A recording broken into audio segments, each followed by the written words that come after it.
My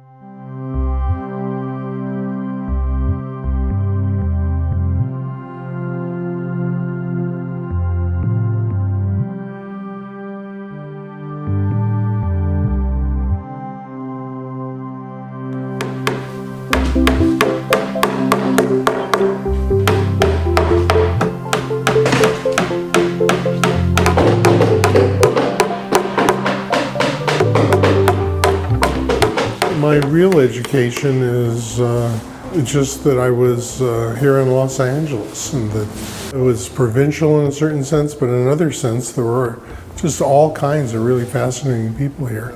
Going to school, I was able to have Dick Diebenkorn as my teacher in beginning painting, because it was a time when even very celebrated artists didn't make a living from their work, so there was a lot of access to people. Warhol's first show here, first show he had anywhere here, and all kinds of people came, and because it was such a small situation, if you were at all fanatically positioned, you got to meet everybody. It's a kind of an irony around the time that I'm making this show, which is called Close to Home, and the idea is all images that are very close. Photographic image has been in my work forever, and sometimes it can go to being very abstract, sometimes it can be very literal. Right now is I'm using photographs that I've taken and printing them on metal and then incorporating other metal collaging, but they're all based on photographs taken around the house. Looking out the window here, I look out on the street, I'm on a second floor, and the whole street is kind of like a stage set. And then different things happen, and there are actual literal things and things in my mind that I project into that space. So it's this combination of very literal depiction and highly subjective images all mixed up together, which is the way I think we all actually perceive reality. We don't really have a neutral gaze. There's an incredibly bland parking space like a half a block away. That it's a kind of a puzzle, that piece, because I'm very attached to the labor ethic, and that through lots and lots of work something emerges. And that one was just going to be like a setting for a kind of circus of all kinds of things flying around, and I filled it up with all kinds of stuff. But then in the end I realized it was more haunting just as a vacant space, so then I did all the work of tearing all of that stuff off. But I find it does capture the fascinating, evocative banality of the west side of Los Angeles. I think everybody is imprinted, whether they're a musician or they're a physicist or whatever they are, they're kind of an authentic example of the moment that they first really developed. At that time, people like Cornell and Chamberlain and a wide variety of people, they would find some particular material, and that was like their spirit guide. They would take on that identity with that material, and they'd work it forever. So the tin came about because a little market across the street from me in Venice was being torn down, and there were all these multiple generations tin signs that I just collected as artifacts and first showed at UCLA just as unaltered presented artifacts, and then started cutting them up. I've always, since the time I was a 5-year-old, been obsessed with natural history specimens. My early, when my parents saw me as a 5 and 6 years old looking through a microscope making drawings of crystals, it was assumed that this was some kind of scientific bent, which I thought it was. But in fact, it was much more of an aesthetic preoccupation. And then I've always had these other intense interests parallel to working in the studio.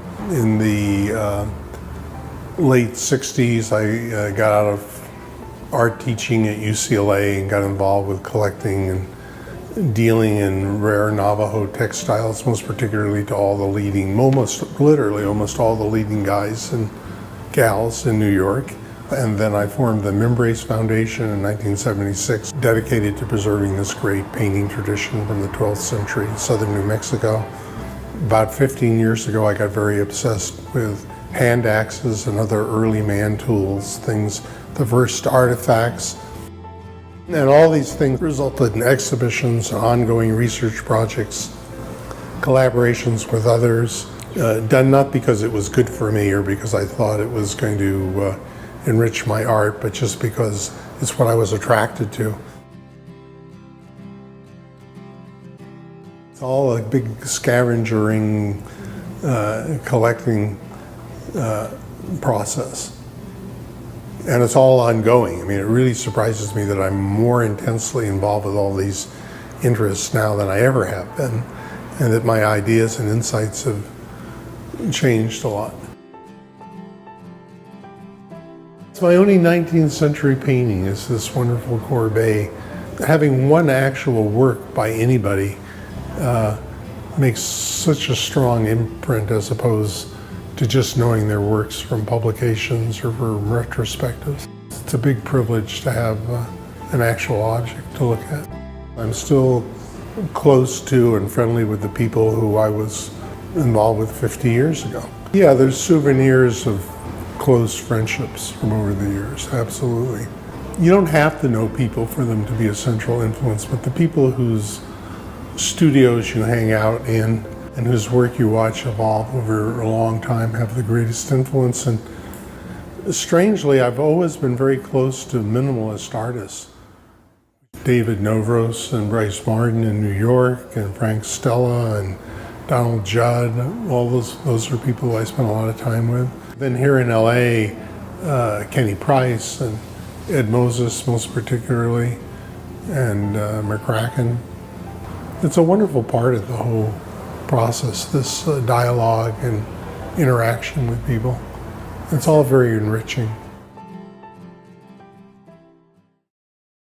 In a world of images totally flooding constantly, I mean, the world is now just, the images are like the ocean lapping on the shore. There's so many.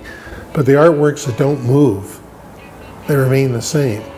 Every time you have a response, they change and reflect yourself.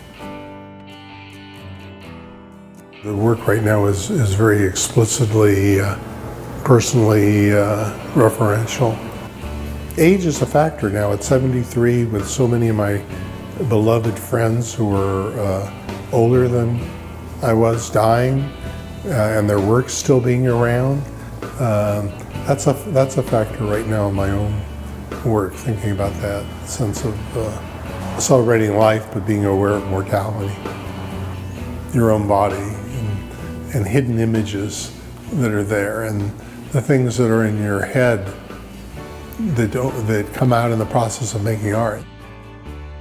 It's like discovering something very close to home.